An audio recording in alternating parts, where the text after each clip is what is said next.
Les amis, soyez les bienvenus sur Terre d'entrepreneuriat. Je suis Kokouvi Balao et aujourd'hui je vais communiquer avec vous sur un sujet qui me tient beaucoup à cœur. Il s'agit d'un problème, du premier problème de l'entrepreneur sur le continent africain. Oui, le premier problème, il s'agit de la jalousie et de l'envie.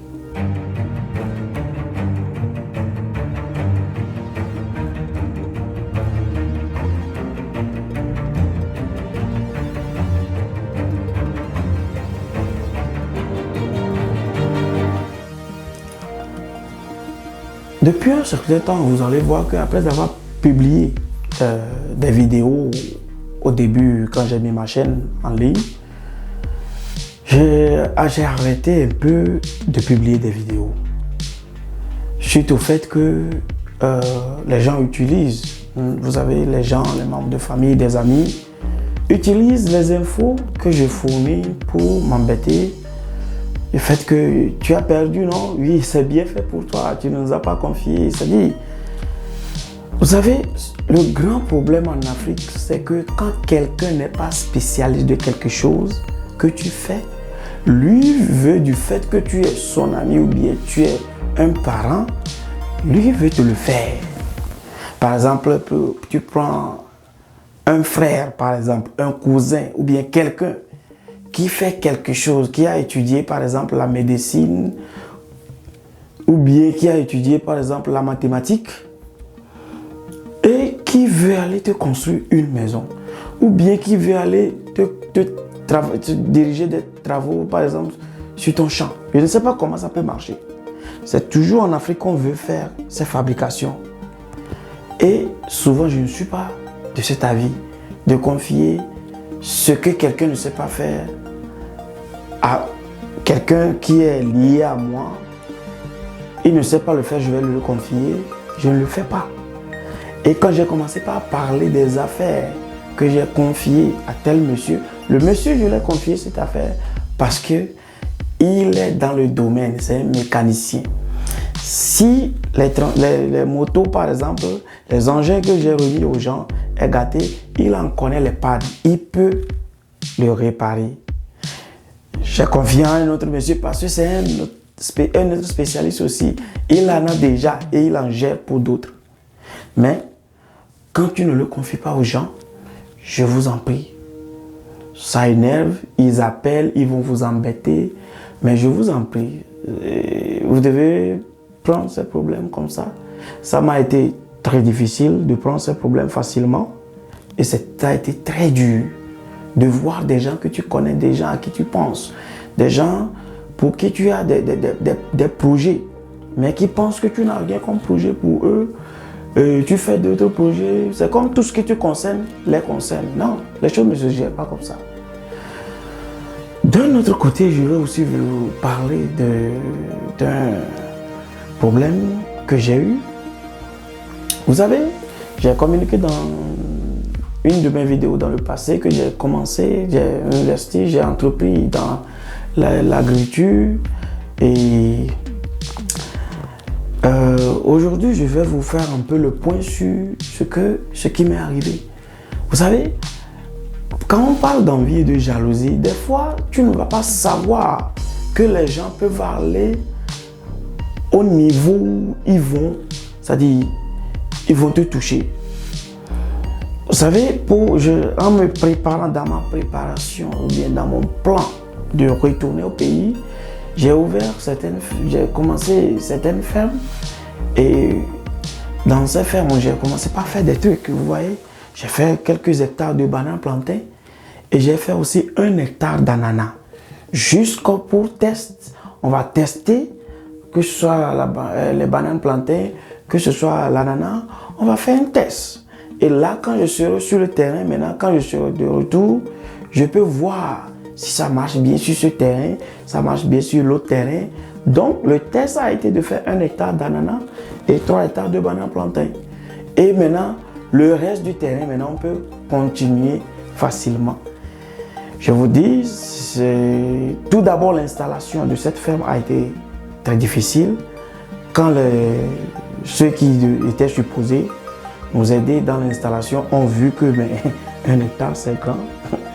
Et il y a une sorte d'envie et de jalousie qui a commencé. Mais on a essayé de manager, de s'installer doucement, de ne pas voir tout ce qu'il y a comme environnement critique. Et après ça, bon, ça s'est calmé. Et nous, on était sûrs qu'il n'y a pas de problème maintenant. On peut rester dans le milieu facilement, on peut évoluer facilement. Jusqu'à ce que dans ce mois de janvier, en pleine sécheresse, moi je suis togolais et dans le mois de janvier c'est la sécheresse, oui. Nous sommes en pleine sécheresse. Les gens ont mis le feu à mes ananas. Et le feu aussi a pris aussi les bananes plantains. Ça a été une grande surprise pour moi, ça a été une grande déception. Parce que je ne m'attendais pas à ce qu'ils aillent très loin jusqu'à ce point.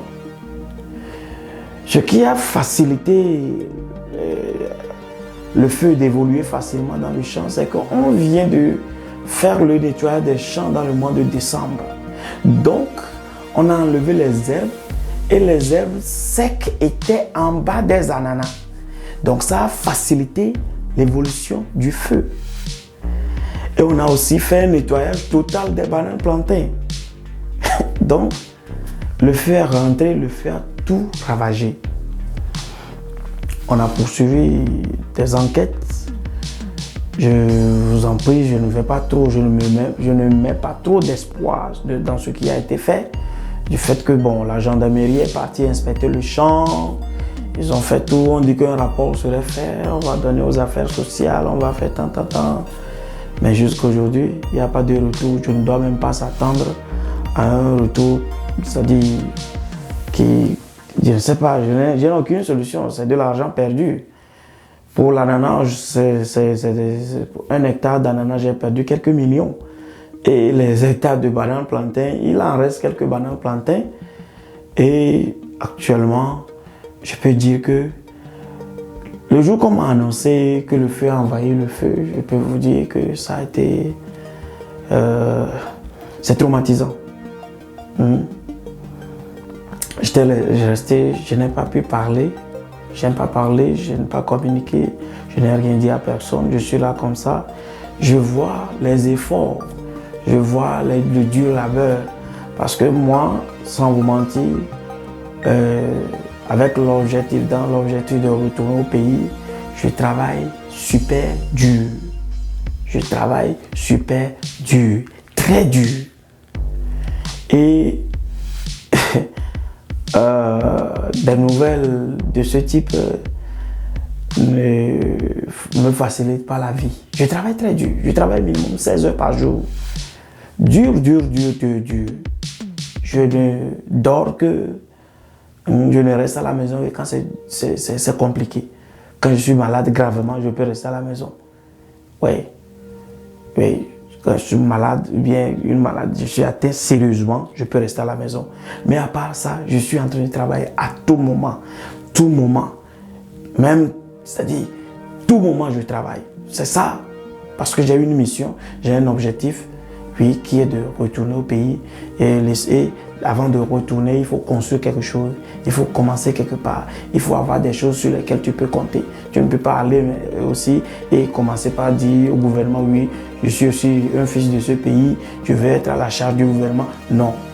Il faut aller, au contraire, créer, oui, et créer de l'emploi, amener les gens à travailler et nourrir la population. Envoyer aussi, apporter aussi un peu de ce que, c'est-à-dire, ce pays t'a donné, apporter aussi quelque chose. C'est ça l'objectif. Mais le chemin n'est pas facile.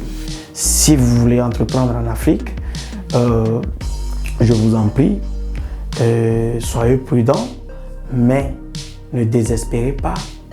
Je vous en prie, ceux qui désespèrent et ceux qui disent même qu'il n'y a rien sur ce continent, vous pouvez aller voir.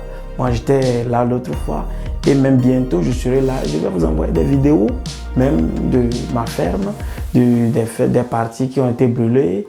Et ce qui est là, je vais vous faire les vidéos le mois prochain, oui, quand je serai en Afrique. Donc, ceux qui désespèrent, ceux qui ont perdu tout espoir, je vous en prie, l'Afrique est le continent qui a de l'avenir. L'Afrique a de l'avenir, mais cet avenir ne peut pas, c'est-à-dire, se réaliser sans les fils du continent. Donc, merci infiniment pour votre temps. N'oubliez pas de partager cette vidéo. N'oubliez pas d'informer, de communiquer à d'autres personnes qui sont sur ce chemin. Informez-les, parlez-les. Si vous avez des questions, essayez de les poser dans les commentaires. Envoyez vos questions et je vais essayer de vous répondre. Merci infiniment. N'oubliez pas d'aimer nos vidéos. N'oubliez pas de liker et de partager. Bye.